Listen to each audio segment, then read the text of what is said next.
بسم اللہ الرحمن الرحیم۔ شروع اللہ کے بابرکت نام سے جو بڑا مہربان اور نہایت رحم فرمانے والا ہے۔ السلام علیکم ورحمۃ اللہ وبرکاتہ۔ میں عرفہ شہزاد آپ سب کو آج کی خوشگوار صبح میں خوش آمدید کہتی ہوں۔ نماز کو جنت کی کنجی کہا گیا ہے۔ یہ دنیا اور آخرت میں فلاح کا ذریعہ ہے۔ اب میں نماز اور اس کے ترجمے کے لیے دعوت دیتی ہوں سر محمد دانش کو۔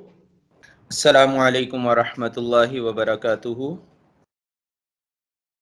میرے ساتھ نماز کا سبق دہرائیے۔ اللہم صلی علی محمد۔ اے اللہ رحمت نازل فرما محمد صلی اللہ علیہ وآلہ وسلم پر۔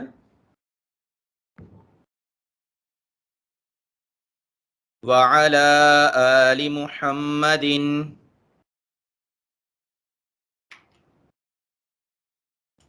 اور محمد صلی اللہ علیہ وآلہ وسلم کی آل پر۔ کما صلیت،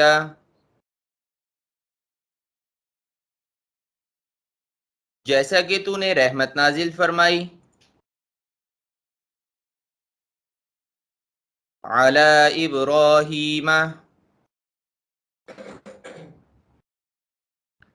ابراہیم علیہ السلام پر،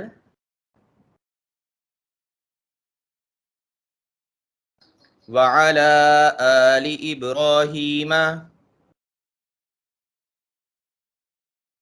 اور ابراہیم علیہ السلام کی آل پر، انک حمید مجید، بے شک تو تعریف کیا ہوا بزرگی والا ہے۔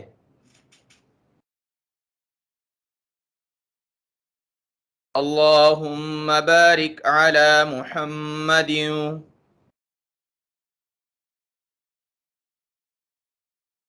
اے اللہ برکت نازل فرما محمد صلی اللہ علیہ وآلہ وسلم پر، وعلی آل محمد،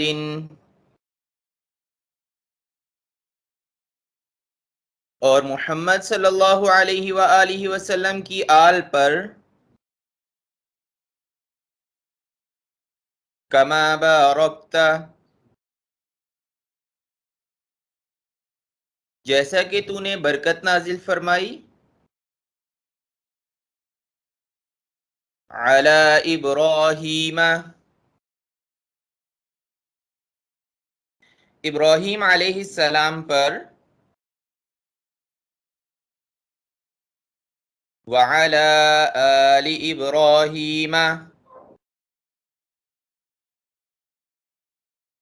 اور ابراہیم علیہ السلام کی آل پر، انک حمید مجید، بے شک تو تعریف کیا گیا بزرگی والا ہے۔ جزاکم اللہ خیر۔ جزاک اللہ سر۔ بے شک یہ قرآن تو ایک نصیحت ہے۔ اب جس کا جی چاہے اپنے رب کی طرف جائے اور راستہ اختیار کرے۔ اب میں تلاوت قرآن پاک کے ترجمے اور تفسیر کے لیے مدعو کروں گی سر محمد ادریس کو۔ السلام علیکم ورحمۃ اللہ وبرکاتہ۔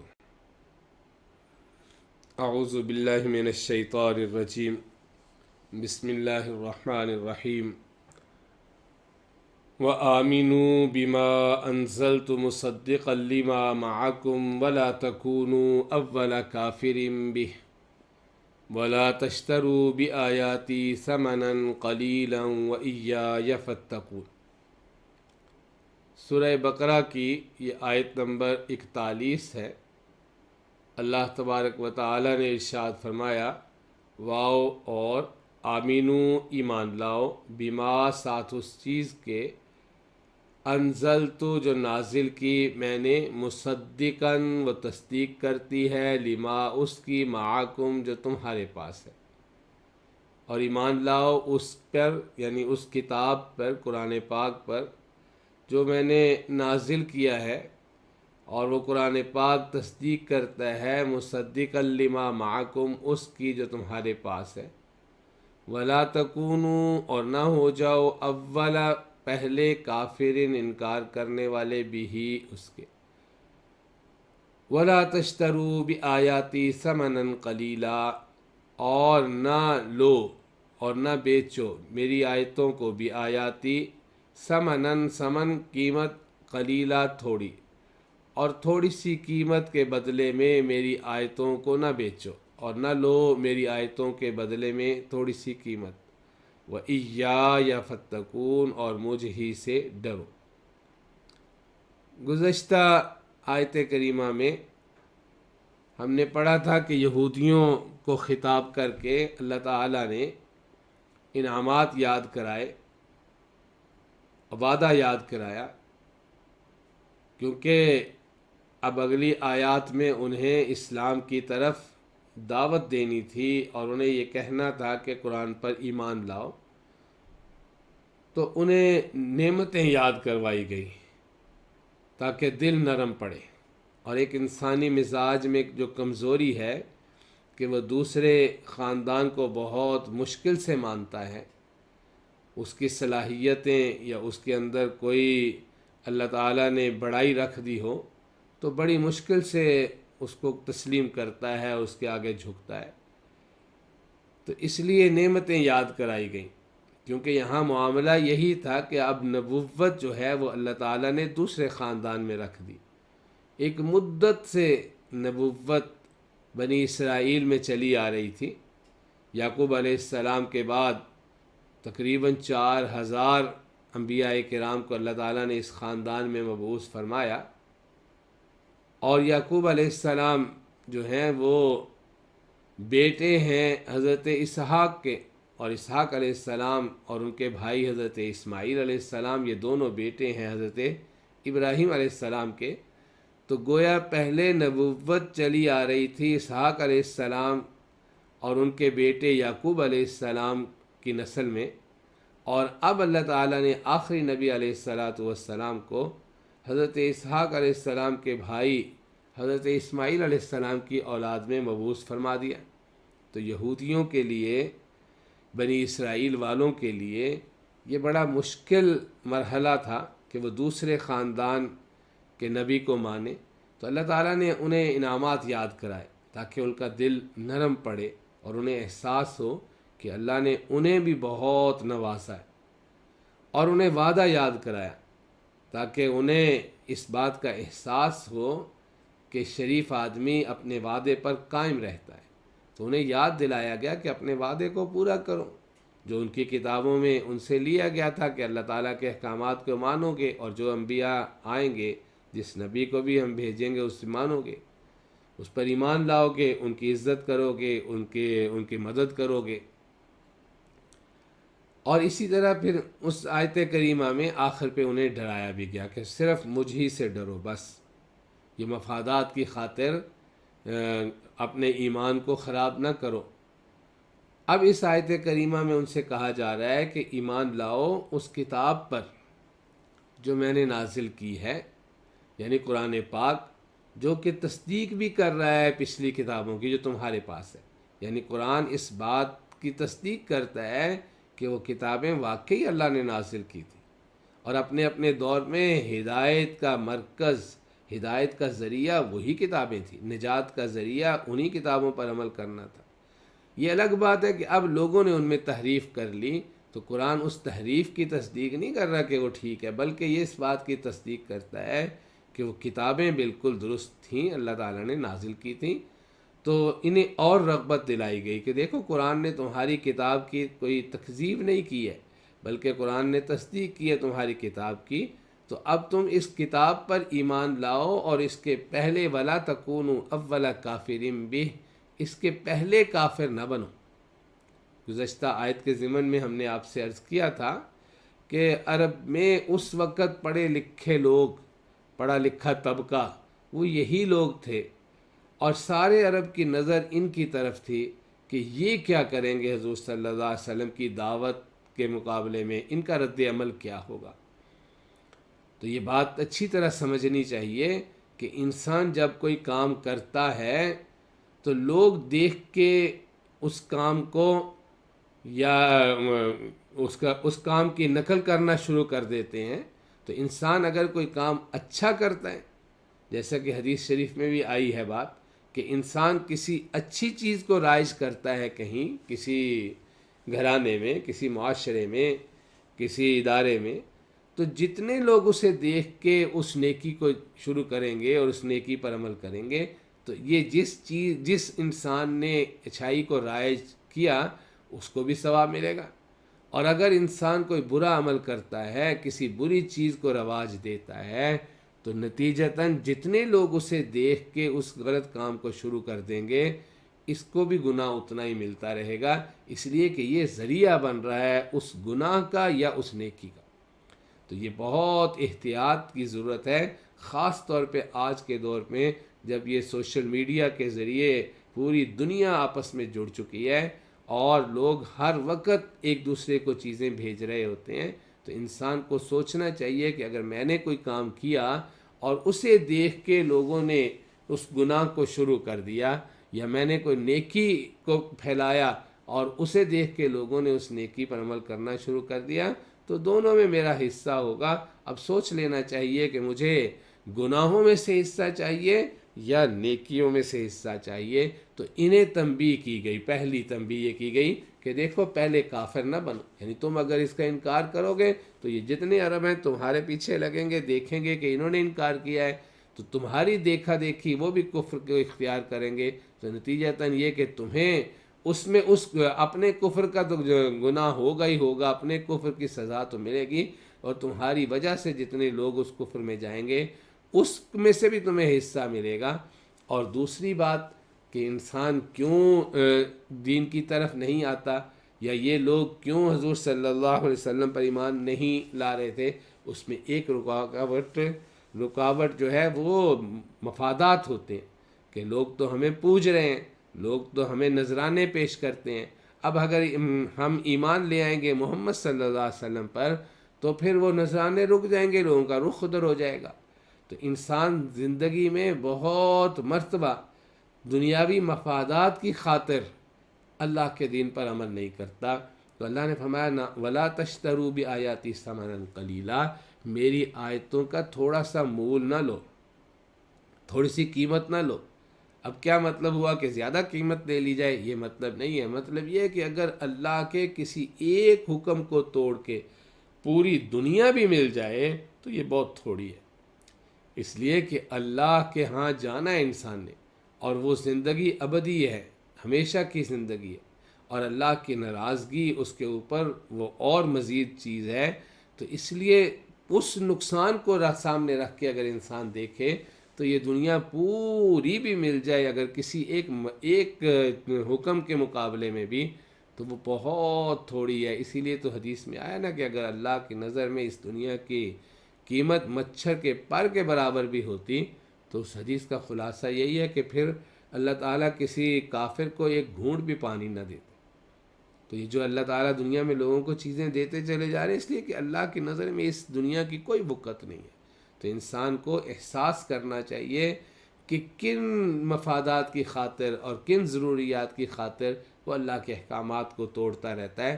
تو انہیں دوسری تنبیہ کی گئی کہ دیکھو اللہ کی آیتوں کے مقابلے میں تھوڑی سی قیمت مت حاصل کرو، یہ تھوڑے سے مفادات دنیاوی زندگی کے، ان کی خاطر اللہ کے احکامات کو مت چھوڑو. وَإِيَّايَ فَاتَّقُونَ، اور فرمایا مجھ ہی سے ڈرو. دونوں آیتوں کے، پچھلی آیت بھی اور یہ دونوں آیتوں کے آخر پہ یہی فرمایا گیا کہ مجھ ہی سے ڈرو، لیکن لفظ مختلف استعمال فرمائے گئے. وہاں کہا گیا تھا وَإِيَّايَ فَارْهَبُونَ، اور یہاں فرمایا گیا ہے وَإِيَّايَ فَاتَّقُونَ. مفسرین کہتے ہیں کہ پہلی آیت میں یہودیوں کو دعوت دی جا رہی تھی، یہودیوں کو انعامات یاد کرائے جا رہے تھے، وعدہ یاد کرایا جا رہا تھا. تو ان کے ہاں جو خدا ترس اور نیک لوگ ہوا کرتے تھے انہیں راہب کہتے تھے، اس لیے وہاں وہ لفظ استعمال کیا گیا. اور اب چونکہ انہیں کہہ دیا گیا کہ بھئی ایمان لاؤ اللہ کی کتاب پہ اور اس کے پہلے منکر نہ بنو، تو اسلام میں جو خدا ترس اور نیک اور صالح لوگ ہوتے ہیں انہیں متقی کہا جاتا ہے. اس لیے اب یہ لفظ استعمال فرمایا گیا کہ وَإِيَّايَ فَاتَّقُونَ، ورنہ معنی کے اعتبار سے دونوں جگہ معنی یہی ہے کہ مجھ ہی سے ڈرو، تو وہاں فرمایا گیا وَإِيَّايَ فَارْهَبُونَ، اور یہاں اب دوسری آیت میں اس لفظ کو بدل دیا گیا، فرمایا وَإِيَّايَ فَاتَّقُونَ، یعنی اسلام میں جس طرح اللہ سے ڈرنے کا حق ہے اس طرح تم بھی اللہ سے ڈرنے والے بن جاؤ۔ اللہ تعالیٰ ہم سب کو سمجھنے کی، عمل کی توفیق عنایت فرمائے۔ السلام علیکم ورحمۃ اللہ وبرکاتہ۔ جزاک اللہ سر۔ خدا کا ذکر کرے ذکر مصطفیٰ نہ کرے، خدا کا ذکر کرے ذکر مصطفیٰ نہ کرے، ہمارے منہ میں ہو ایسی زباں خدا نہ کرے۔ اب نعت رسول مقبول صلی اللہ علیہ وآلہ وسلم پیش کریں گی نایاب ظفر۔ مجھ میں ان کی ثنا کہاں، سلیقہ کہاں، مجھ میں ان کی ثنا کہاں، سلیقہ کہاں، وہ شہید و جہاں وہ کہاں، میں کہاں، ان کا مدحہ سرا خالق اینوا، وہ رسول زمان وہ کہاں، میں کہاں، مجھ میں ان کی ثنا کا سلیقہ کہاں، وہ مدینہ نگینا جو ہے عرش کا، وہ مدینہ حرم جو بنا فرش کا، وہ مدینہ حرم جو بنا فرش کا، وہ مدینہ جہاں رحمت دو جہاں، میں بھی پہنچوں وہاں، وہ کہاں، میں کہاں، مجھ میں ان کی ثنا کا سلیقہ کہاں، وہ شہید و جہاں وہ کہاں، میں کہاں۔ سبحان اللہ۔ اب میں آج کے پیغام کے لیے مدعو کروں گی مسکان فاطمہ کو۔ میرا آج کا عنوان ہے انسانی کردار۔ باغ بننے کی کوشش کیجیے، جنگل نہیں۔ آپ نے پارک یا باغات تو دیکھے ہوں گے، غور کریں کہ پارک یا باغات میں بھی درخت ہوتے ہیں اور جنگل میں بھی درخت ہوتے ہیں، لیکن دونوں میں کیا فرق ہے؟ پارک یا باغ میں منظم درخت ہوتے ہیں جبکہ جنگل میں غیر منظم۔ اس مثال سے ہم زندگی کے بارے میں کئی حقائق معلوم کر سکتے ہیں۔ اگر ہم اپنی زندگی کو منظم انداز سے گزار دیں تو یہ زندگی خوبصورت ہو سکتی ہے، اگر بد نظمی سے گزاریں تو یہ جنگل کی طرح ہوگی جس کا حسن ہم نے خود ہی تباہ کر دیا ہوگا۔ باغ کے لیے محنت کی ضرورت ہوتی ہے جبکہ جنگل کے لیے محنت و مشقت کی ضرورت نہیں ہوتی۔ اسی طرح اگر ہم اپنے آپ کو ایک کامیاب اور اچھا انسان بنانا چاہتے ہیں تو اس کے لیے ہمیں محنت کی ضرورت ہوتی ہے۔ پارک کی خوبصورتی اس وجہ سے ہوتی ہے کہ وہ درختوں کی وہ شاخیں جو اپنی حدود سے باہر راستے میں چلنے والوں کے لیے رکاوٹ بن سکتی ہیں، ان کو کاٹ دیا جاتا ہے۔ بس انسان اپنے آپ کو سمجھے اور اس کی وہ خواہشات، وہ صفات جو راستہ طے کرنے میں رکاوٹ ہیں، ان کو قطع کرنا ہوگا۔ شکریہ۔ شکریہ مسکان فاطمہ۔ داڑھی والا چوری نہیں کرتا، چور داڑھی رکھ لیتا ہے۔ نمازی دھوکہ نہیں دیتا، دھوکے باز نماز پڑھ لیتا ہے۔ برائی کو ختم کریں، نیکی کو نشانہ نہ بنائیں، خود بھی خوش رہیں اور دوسروں کو بھی خوش رکھیں۔ اللہ نگہبان۔